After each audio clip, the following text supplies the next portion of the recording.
it's bound to be a box office smash hit. The movie, Maverick.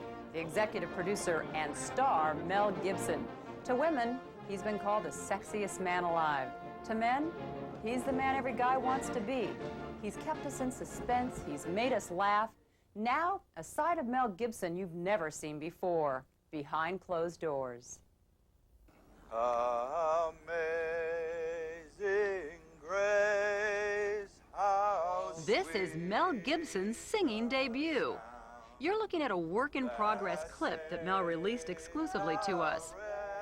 Admittedly, he did get some help from his co-stars, Jodie Foster and the original Maverick, James Garner, whom I met when I went behind the scenes while they were still working on the movie. When you guys were around the gravesite singing, did you clear the set? Did you have to start it up? clear the set? Everybody in Utah, get lost. I caught up with Mel while he was working on the final cut of the movie. And as you'll see, he was a little self-conscious about his new role as a singer. I asked them to bring a cubicle tiled box with a shower head in so that I could feel at home while I sang. So you sing in the shower? Like the rest Everybody of us? does, yeah. Yeah, well, so, all right, I walk into your bathroom in the morning. Yeah. I'd ask you to leave. And before you noticed me, and before you noticed that I was there, what would I catch you singing?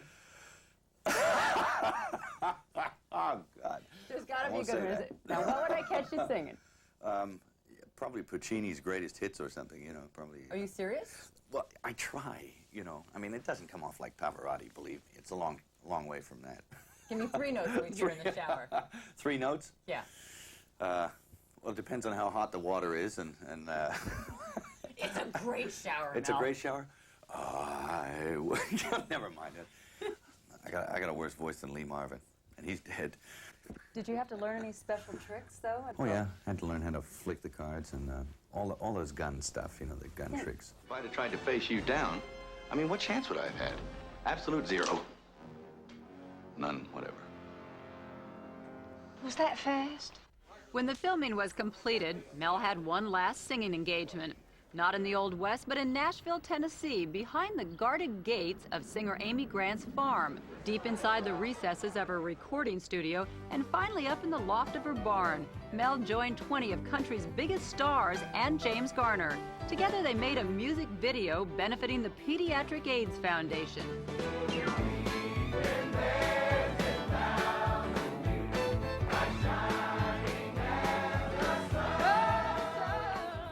How did you feel there in the middle of all of these? I couldn't even clap.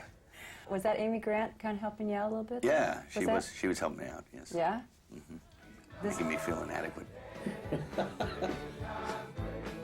on the front row, and he wasn't clapping anywhere near a beat, you know, and I just thought that he looked like a fool, so I was just trying to help him out. And he's such a nice guy, it's hard to not feel comfortable with him. She was holding his hands because he was clapping out of time. So I think we're going to have a little bit more time to work with the guys, you know what I mean? Did you ever sing to the kids? I mean, I have 3 little girls. You got twice as many in the same age range. I can't imagine what it must be like. Well, it's interesting. When they were babies, you know, they used to demand a lot of attention. Of course, as you know, you know, they kind of always want you around. So somebody's got to be kind of with them all the time so they don't swallow a compass or, you know, a toothbrush or something. So you kind of keep them at bay and keep them happy and stuff like that. So what I used to do was turn on Pavarotti or Placido Domingo, and the baby would hear it and it'd stop them. But then they'd look at you and you'd be miming along, so they thought it was you sort of doing all this sort of singing. You'd be really gesturing, you know, the crying clowns and the whole deal.